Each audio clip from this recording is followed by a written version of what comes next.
বৈষম্য বিরোধী ছাত্র জনতার আন্দোলনে গত বছরের ৫ আগস্ট পুলিশের গুলিতে নিহত হন গাইবান্ধার গোবিন্দগঞ্জের যুবক জুয়েল রানা। পরিবারের একমাত্র উপার্জনক্ষম ব্যক্তি ছিলেন তিনি। এ কারণে তাকে হারিয়ে পরিবারের সদস্যরা এখন দিশেহারা, শোকে কাতর অসহায় বাবা, মা ও স্ত্রী। খোঁজ নিয়ে জানা গেছে, আন্দোলনের শেষ দিনে গাজীপুরের আইনশৃঙ্খলা বাহিনীর গুলিতে শহীদ হন গোবিন্দগঞ্জ উপজেলার শালমারা ইউনিয়নের শাখাহাতি গ্রামের জুয়েল রানা। মমতাজুর রহমান ব্যাপারী ও জমেলা বেগমের একমাত্র ছেলে জুয়েল।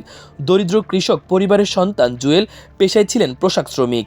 তার উপার্জনেই চলত পরিবারটি। মা, বাবা, স্ত্রী, অবুঝ 2 শিশু সন্তানকে নিয়েছিল তার সুখের সংসার।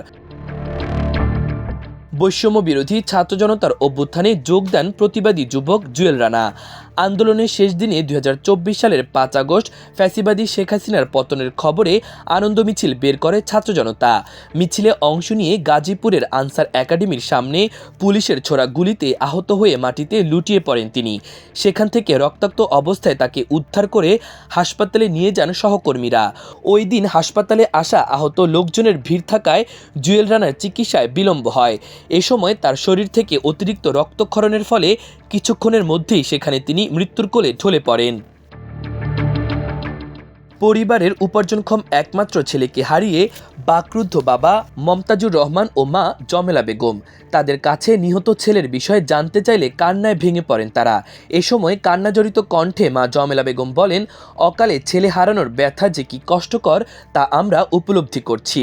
একমাত্র সন্তান জুয়েল আমাদের মাঝে নেই, এটা কোনোভাবেই মনকে বোঝাতে পারছি না। বাবা মমতাজুর রহমান বলেন, পরিবারের একমাত্র উপার্জনক্ষম ছেলেকে হারিয়ে সংসার চালানো অত্যন্ত কষ্টসাধ্য হয়ে পড়েছে। তারপরেও ছেলে দেশের জন্য জীবন উৎসর্গ করেছে, এটা ভেবে গর্ববোধ করি। মাল্টিমিডিয়া ডেস্ক, আমার দেশ।